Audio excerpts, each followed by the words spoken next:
Morning students, आज के इस क्लास में हम 4th और 5th मार्च के करंट अफेयर्स के एमसीक्यूज डिस्कस करेंगे. So let's begin.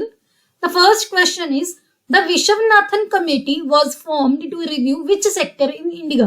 Viswanathan committee का गठित किया गया था भारत में कौन से सेक्टर को रिव्यू करने के लिए. Option A is police reforms, option B is cooperative banks, option C is food security and option D is judiciary reforms.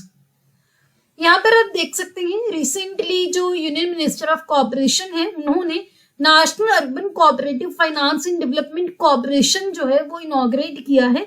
तो हमने ये कमेटी क्यों डिस्कस की, क्योंकि ये जो ऑर्गेनाइजेशन है अर्बन कोऑपरेटिव बैंक्स के लिए, जो national urban cooperative finance and development corporation है, ये रिकमेंड की गई थी विश्वनाथ कमेटी ने, जो कि बनाई गई थी प्राइमरी या फिर अर्बन कोऑपरेटिव बैंक्स के ऊपर, जो कि आरबीआई ने कॉन्स्टिट्यूट की थी. तो इसी वजह से कमेटी के बारे में आपको एक क्वेश्चन पूछा गया है.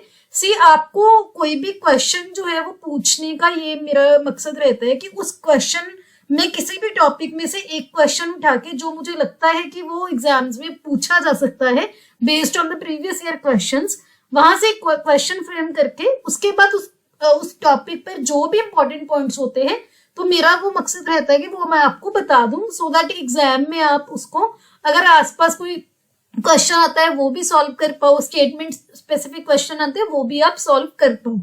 तो ये जो national urban cooperative financing development corporation है, ये एक अम्ब्रेला ऑर्गेनाइजेशन होगी अर्बन कोऑपरेटिव बैंक्स के लिए इंडिया में, और ये एक सेल्फ रेगुलेटरी ऑर्गेनाइजेशन की तरह काम करेगी कोऑपरेटिव बैंक्स के लिए. ये जो NUCFDC जो इसको शॉर्ट में बोलते हैं, ये आरबीआई के साथ रजिस्टर्ड है as a non deposit taking NBFC. So NBFC होती है non bank finance corporation. Non deposit taking यानी कि आप यहाँ पर पैसे नहीं जमा करवा पाओगे, और जो अर्बन कोऑपरेटिव बैंक्स हैं ये सब्सक्राइब कर सकेंगे अपनी कैपिटल को वॉलंटरी बेसिस पर. कोई भी मैंडेशन नहीं होगी, कोई भी जरूरी नहीं होगा, किसी पे कोई ये नहीं ऑब्लिगेशन नहीं है, आप अपनी इच्छा से अर्बन कोऑपरेटिव बैंक क्या है यहाँ पर अपनी कैपिटल को सब्सक्राइब कर सकेंगे. तो ये पॉइंट्स है आपको ध्यान रखने हैं. आंसर है option B, that is cooperative banks. Next question is the Swachhata green leaf rating initiative is related to. Swachhata green leaf rating initiative जो है किसके साथ रिलेटेड है. ऑप्शन ए है वाटर बॉडीज, ऑप्शन बी है टूरिज्म, ऑप्शन सी है national parks and option D है green buildings. यहाँ पर आप देख सकते हैं स्वच्छता ग्रीन लीफ रेटिंग इनिशिएटिव जो है department of drinking water and sanitation, जो कि मिनिस्ट्री ऑफ जल शक्ति के अंडर काम करता है, उन्होंने मिनिस्ट्री ऑफ टूरिज्म के साथ कोलैबोरेट करके लॉन्च किया है. किसके लिए? टूरिज्म इंडस्ट्री के लिए. सो ये किसके चरणों कदम पर किया गया है? जो मिशन लाइफ जो था रिसेंटली 1-2 साल पहले इनॉग्रेट किया गया था, उसी के अंडर एक प्रोग्राम है ट्रेवल फॉर लाइफ TFL, उसी के साथ अलाइनमेंट में ये लॉन्च किया गया है. ये एक रेटिंग सिस्टम है जो कि अलग अलग टूरिस्ट फैसिलिटीज को इवेल्युएट करेगा, उनकी जो भी हाइजीन है, सैनिटेशन स्टैंडर्ड्स वगैरह के हिसाब से, और एक स्पेसिफिक रेटिंग देगा उनको. एम क्या है कि सैनिटेशन प्रैक्टिसेस को रेवोल्यूशनाइज करना हमारे देश की जो भी टूरिज्म इंडस्ट्री है वहां पर. तो ये आपको ध्यान रखना है. आंसर है option B, that is tourism. बहुत इंपॉर्टेंट है. ऐसी एग्जांपल्स भी आप अपने क्वेश्चंस में कोट भी कर सकते हो. Next question is the world poverty clock has been developed bye.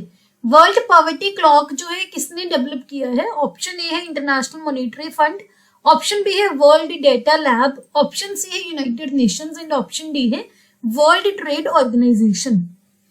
यहाँ पर आप देख सकते हैं वर्ल्ड पॉवर्टी क्लॉक जो है ये वर्ल्ड डेटा लैब ने डेवलप किया है, जो कि एक ग्लोबल लेवल पर डेटा एंटरप्राइज है.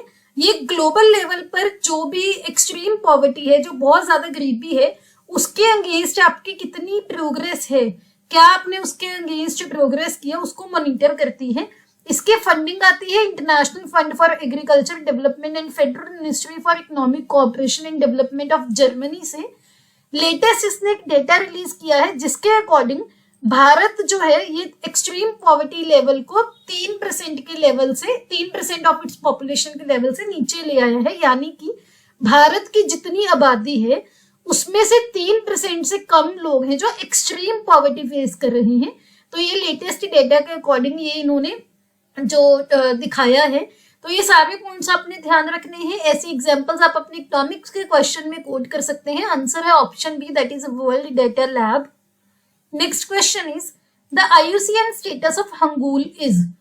IUCN स्टेटस हंगूल का क्या है? Option A is vulnerable, option B is endangered, option C is critically endangered and option D is least concern. सबसे पहले तो आप हंगूल देखिए। हंगूल ऐसा दिखता है, यहाँ पर देखते हैं डियर की तरह, हिरन की तरह दिखता है।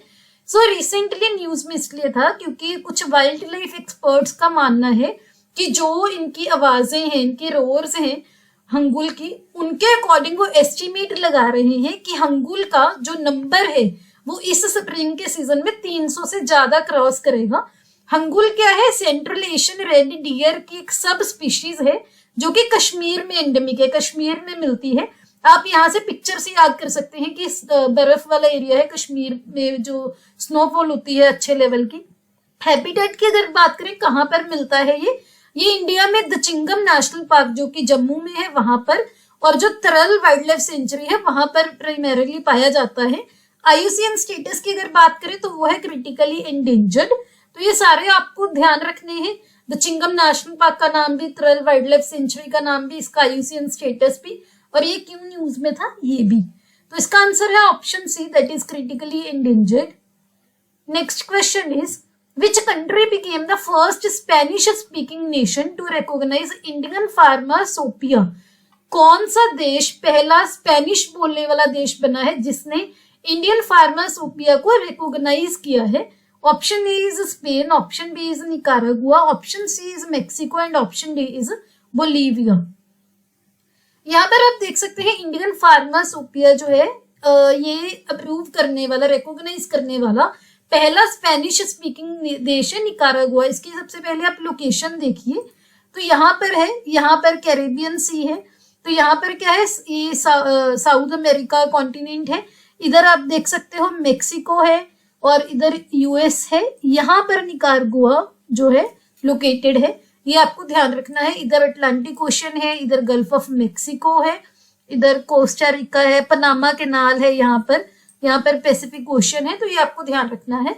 जो IP है, IP यानी कि इंडियन फार्माकोपिया, ये एक ऑफिशियल बुक ऑफ स्टैंडर्ड है दवाइयों के लिए, ड्रग्स के लिए, जो कि इंडिया में या तो मैन्युफैक्चर होते हैं या फिर इंडिया में मार्केटिंग की जाती है जिनकी। तो ये आपको ध्यान रखना है। आंसर है option B, that is Nicaragua. Next question is the Risa textile got geographical indication tag recently, it belongs to which state in India? Risa textile या रीसा टेक्सटाइल को रिसेंटली GI टैग मिला है, ये भारत के किस राज्य से बिलोंग करते हैं?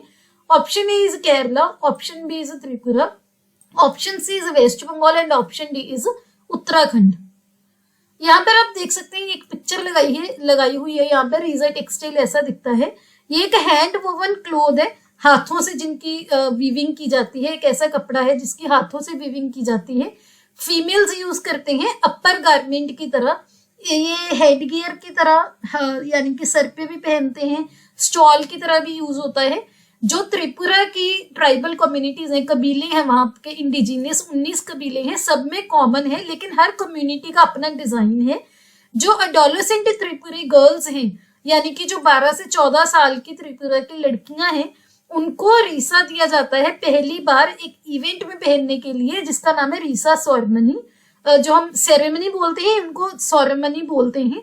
ये एक मार्क ऑफ ऑनर की तरह भी प्रेजेंट किया जाता है। जो भी डिस्टिंग्विश्ड रेसिपिएंट्स होते हैं उनका कल्चर का काफी इसको मार्क ऑफ ऑनर माना जाता है। रिलीजियस फेस्टिवल्स में भी यूज होता है, जैसे कि गरिया पूजा हो गई, ट्राइबल कम्युनिटीज वहां पे भी इसको यूज करती हैं। तो इसका आंसर है option B, that is Tripura. Next question is the Chapchar Kut festival is celebrated in which state in India? Chapchar Kut festival जो है भारत में किस राज्य में सेलिब्रेट किया जाता है? Option A is Meghalaya, option B is Mizoram, option C is Manipur and option D is Assam. यहाँ पर आप देख सकते हैं जो चपचर कुट फेस्टिवल है, ये मिजोरम का सबसे बड़ा फेस्टिवल है, जो कि मिजोरम में पूरे ट्रेडिशनल फेस्टिविटीज के साथ सेलिब्रेट किया जाता है। इसके थ्रू भगवान को धन्यवाद किया जाता है जब उनकी जो झूम ऑपरेशन होता है। झूम ऑपरेशन क्या होता है? जब आग लगाने के बाद जंगल को सफाई की जाती है, नया साल जब स्टार्ट होता है तो जूम ऑपरेशन के टास्क के कंप्लीट होने के बाद भगवान को थैंक यू करने के लिए चपचरकूट फेस्टिवल सेलिब्रेट किया जाता है। ऐसे यहाँ पर एक स्टिल लगाया गया है सेलिब्रेट करने का, इनकी ट्रेडिशनल अटायर है ये। और यहाँ पर आप इसकी मिजोरम की लोकेशन भी देख सकते हो। यहाँ पर है मिजोरम, मैं कलर चेंज करके आपको, यहाँ पर है मिजोरम, यहाँ पर एरो से दिखाया भी गया है।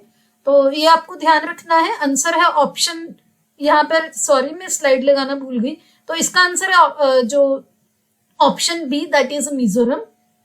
Next question is silver filigree got GI tag recently, it belongs to which state in India.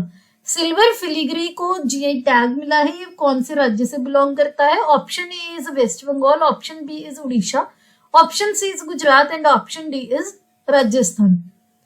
यहाँ पर देख सकते हैं सिल्वर ज्वेलरी है, ये ऐसे अलग अलग डिजाइन दिखाए गए हैं। उड़ीसा के कटक से बिलोंग करती है।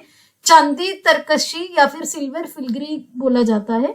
आर्कियोलॉजिकल एविडेंस जो सबूत है वो ये भी सजेस्ट करते हैं कि ये ज्वेलरी की तरह इनकॉर्पोरेट की गई थी 3500 BC के टाइम पर मेसोपोटामिया में, और आज भी ये प्रैक्टिस की जाती है तलकरी वर्क की तरह। तो ये आपको ध्यान रखना है। आंसर है option B, that is Orissa. Next question is Pakistan national day is observed on which day. Pakistan national day किस दिन ऑब्जर्व किया जाता है? Option A is 20th March, option B is 6th March, option C is 23rd March and option D is 11th March. यहाँ पर आप देख सकते हैं पाकिस्तान नेशनल डे जो है 23 मार्च को मनाया जाता है, जिस दिन लाहौर रेजोल्यूशन अडॉप्ट की गई थी मुस्लिम लीग के द्वारा 1940 में। हम क्यों डिस्कस कर रहे हैं? क्योंकि भारत ने प्लान किया है कि पाकिस्तान नेशनल डे को सेलिब्रेट किया जाएगा मार्च 2024 में, जो पाकिस्तान की एम्बेसी कम्प्लेक्स है न्यू दिल्ली में, वहां पर। तो इसी वजह से ये न्यूज में था, मैंने सोचा कि आपको बता दूं। आपको ये याद रखना है कि जो मुस्लिम लीग ने लाहौर रेजोल्यूशन कब पास की थी 1940 में, और ये पाकिस्तान नेशनल डे कब मनाया जाता है पूछ सकते हैं आपको। आंसर है option C, that is 23rd March. Next question is India first cheetah conservation breeding centre is being set up in which state in India. Bharat का पहला चीता कंजर्वेशन ब्रीडिंग सेंटर किस राज्य में बन रहा है? ऑप्शन ए है वेस्ट बंगाल, ऑप्शन बी है उड़ीसा, ऑप्शन सी है गुजरात एंड ऑप्शन डी है राजस्थान। यहाँ पर आप देख सकते हैं हमने कुछ टाइम पहले बन्नी ग्रासलैंड जो है वो भी डिस्कस की थी। वहीं पर बन्नी ग्रासलैंड रिजर्व में ही भारत का पहला चित्ता कंजर्वेशन ब्रीडिंग सेंटर बन रहा है। कहाँ पर? गुजरात में। इस सेंटर में open to air isolation enclosures होंगे और चीतास को गुजरात लाया जाएगा नेक्स्ट ईयर यानी कि 2025 में। बन्नी ग्रासलैंड रिजर्व जो है एक एरिड ग्रासलैंड इकोसिस्टम है गुजरात के कच्छ जिले में। यहाँ पर मैप में आपको दिखाया भी गया है, ये जो ग्रीन किया हुआ है बन्नी एरिया यहाँ पर है, गुजरात के कच्छ डिस्ट्रिक्ट में है। और यहाँ पर पिक्चर लगाई हुई है चीता की और ये बन्नी ग्रासलैंड दिखाई गई है। इसका आंसर है option C, that is Gujarat. तो ये आपको एज एन एग्जाम्पल भी आप कोड कर सकते हो। ये हमारे सोशल मीडिया के यूजर नेम है, आप हमें यहाँ पर फॉलो कर सकते हैं, लिंक आपको डिस्क्रिप्शन में मिल जाएंगे। अगर आपको ये वीडियो अच्छी लगी हो please hit the like button, अपने दोस्तों के साथ वीडियो को शेयर कीजिएगा। See you tomorrow at 8 o'clock। Have a nice day.